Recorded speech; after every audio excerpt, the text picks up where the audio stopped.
Okay, once again, I'm Swartzendruber, and I have no visuals today because I spent the whole day doing everybody else's presentations. So, the last call, first of all, they're getting angry at the bar. We need to buy more beer. I'm going to talk today about Timewave Zero and the global brain change. And first of all, I'd like to talk about Timewave Zero, which is it's called the novelty theory, and it is dreamed up by a man named Terence McKenna.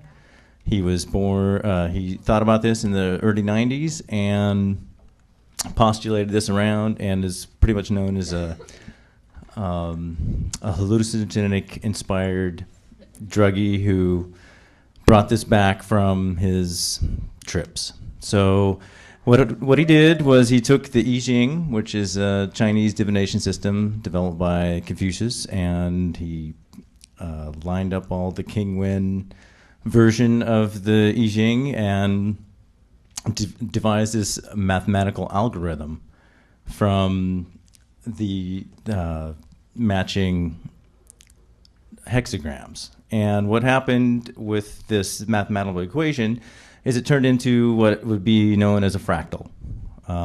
Like if you take the square root of -1, you're really never going to find the answer, but it creates this thing that's called a recursion, and kind of represents itself many times over as it approaches zero.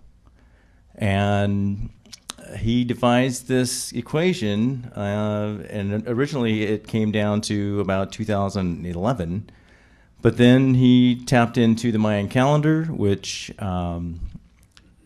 prophesizes that in 2012, December 21st, that there will be something happening, because it's going to be the end of their calendar. So they ran out of days, so they said, well, something will happen then.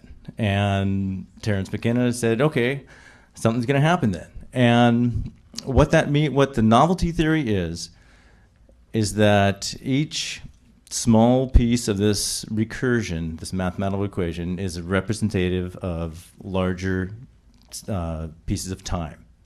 So basically, there is 4,700 year span that is represented in the last 67 years.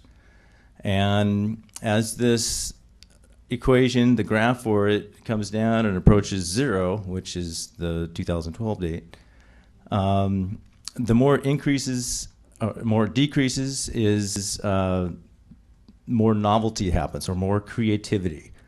And so basically he charted all this against time periods in the past, and one of the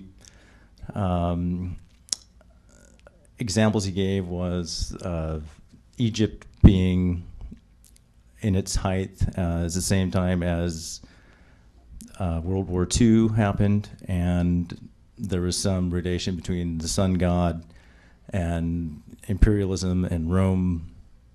And basically those last 67 years are going to be compressed again in the last 6 years, which we are right in the middle of. And if you look at the graph right now, we're kind of going down just a little bit. We're going to plateau. But basically the steep declines mean more creativity. And the theory is that when we get to this very end, there won't be any more creativity left, because we'll be doing time travel, and UFOs will be visiting, and all kinds of interesting things that you can think of at this point in time. So, what does that mean? A lot of people think, well, Armageddon, apocalypse, bad things. A lot of other people think breakthrough, human connectivity, neural networks being stimulated. And another author who kind of touched on this was Peter Russell, who wrote The Global Brain in 1983.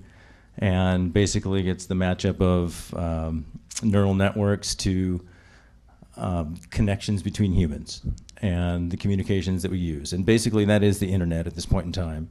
And if you want to get any type of intelligence or information, it's not necessarily intelligence, it's information, you just go on the net and you can have access to that. So the theory is that the more that these relationships are incurred, that the better chance we're going to have for this global brain where everybody kind of understands everything, and that everybody's looking forward to helping humanity. And I think that really applies to what we're going on right now. I mean, if we have a choice in creating our reality, why not, positive choice? Why does it have to be bad? And the more people who are thinking that way, the more reality is created that is positive, and the neural networks will strengthen in that way. And I would like to apply that to Salem, and especially with Ignite. And that's what really turns me on to Ignite, is the fact that here are all these creative ideas. Where is the laboratory for implementing these ideas? And we've had a number of speakers touch on that.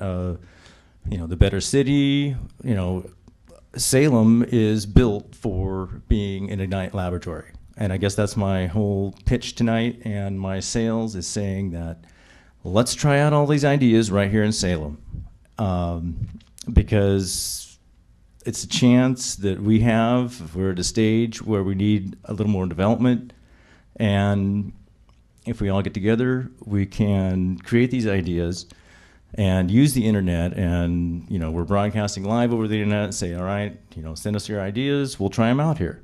We'll create a support network for Ignite. And I think that at some point in time it will happen in some place, and why not have it be Salem? Because I think everybody in this room is here for a reason, and we can make that happen. And I think my 5 minutes are up. Somebody's going to ding me. But really appreciate you coming out. What about Twitter? Yeah, Twitter. Oh yeah, that's what's going to make it happen, is Twitter. So now we have one more guy, and then it'll be it for tonight.